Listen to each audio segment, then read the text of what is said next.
Gemini, it's Kendrick from Providence. Your season's coming up, so happy birthday in advance. Your new moon is going to be coming up soon.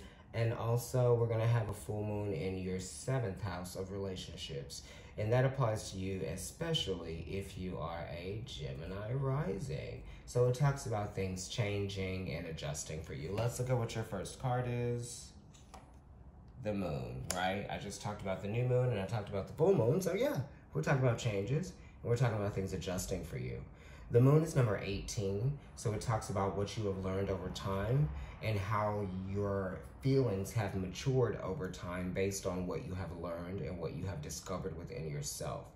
It has been a challenge to learn these things about yourself just because the moon can be uncomfortable at times, right? It can be confusing, it can be overwhelming, and then it can also be very restricting because sometimes our emotions can stop us in our tracks, right? And we have to process them. You know, you're being your own teacher. You're being your own inner teacher, your own spiritual teacher. And this is also talking about your body and knowing the rhythm of your body, getting the right amount of sleep, drinking the right amount of water, eating the right amount of foods. How are you nourishing yourself? You know, everything plays into everything, you know? Like I say, everything is everything. That Lauryn Hill song, listen to that. Everything is everything. You know, as above, so below.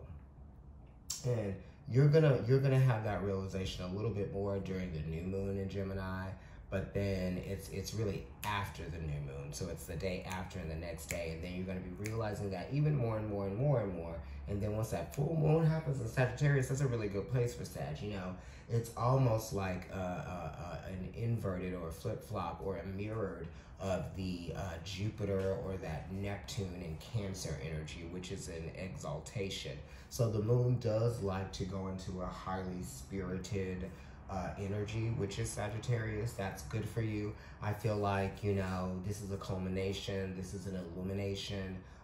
You're able to see things more clearly here. You might even be feeling more creatively, I don't know, induced, right? You're like, oh, I just feel so creative with the moon being in Sagittarius and also in this Gemini sensibility, you know. It really is creativity. It really is being able to see the other side, right? Or coming around the other side, right? Turning the corner. You know, once that moon actually does turn the corner or your emotions turn the corner, it's like you can see them a little bit more clearly, right? And this is also kind of like that energy of the rear view mirror. You know what I mean? What do you see behind you? All of those things, all of those experiences, you know. You know, and this is traveling. This is a lot of movement here as well. So, you know, you might even feel it in your body, right? But it's talking about healing, and we're talking about nurturing, and we're just talking about, you know, getting back to square one as well. But it has taken like these mirrored experiences to teach you and remind you and to give you these epiphanies of, you know, getting back to square one, right? Home, okay? Mother, that type of thing. What matters, right? The re-realization of what matters to you again. The moon in esoteric astrology, it rules Virgo, right? And Virgo is talking about the process. This is the emotional process, and this is the emotional process as it is tied to the, you know, maturing and adult process, right? Did you hear the revving of the engine? That's very Sag, and that's very moon, because the moon moves quickly. Let me flip over these cards. Right, here we go. There's a Pisces here. You know, Gemini, maybe you have some Pisces energy, or maybe you know a Pisces. Maybe you know somebody with a Pisces moon. But this talks about a situation changing, and, you know, there might be a little bit of reluctancy here. I got Lux, right? So Lux might have something to do with something.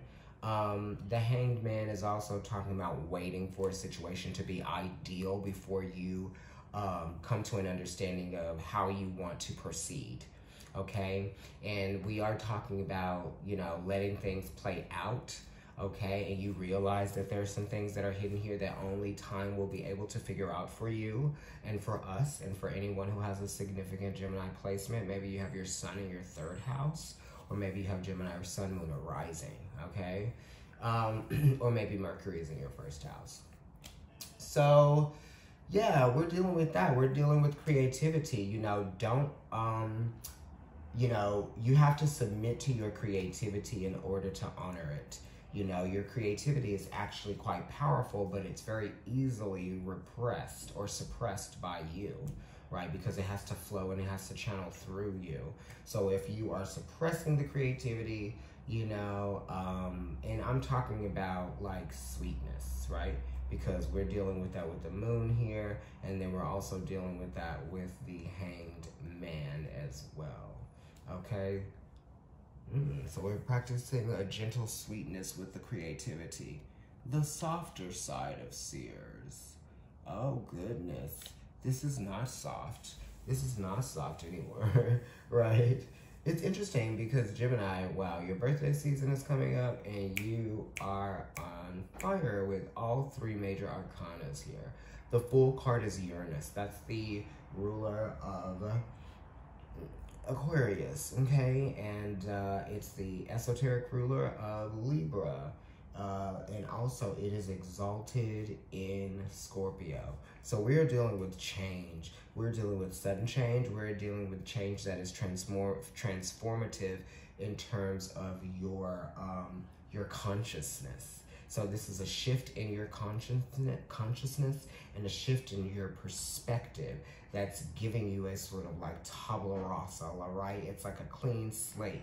You have taken off all of the things that you may have acquired over a period of time, but never really belonged to you anyway.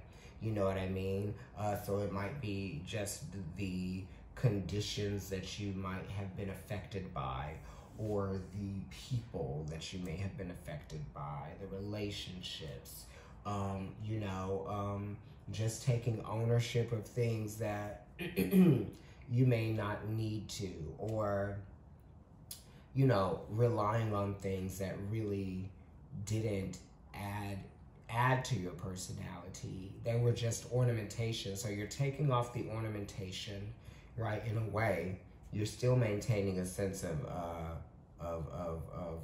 beauty, though, here with the moon being there, and then the hanged man being here, okay, and the Fool being the esoteric ruler of Libra, right? So it's talking about changing things, or seeing how things can look different, or be different, or have a different idea or perspective, and still be beautiful just in the same, you know what I mean? Or still be just as interesting.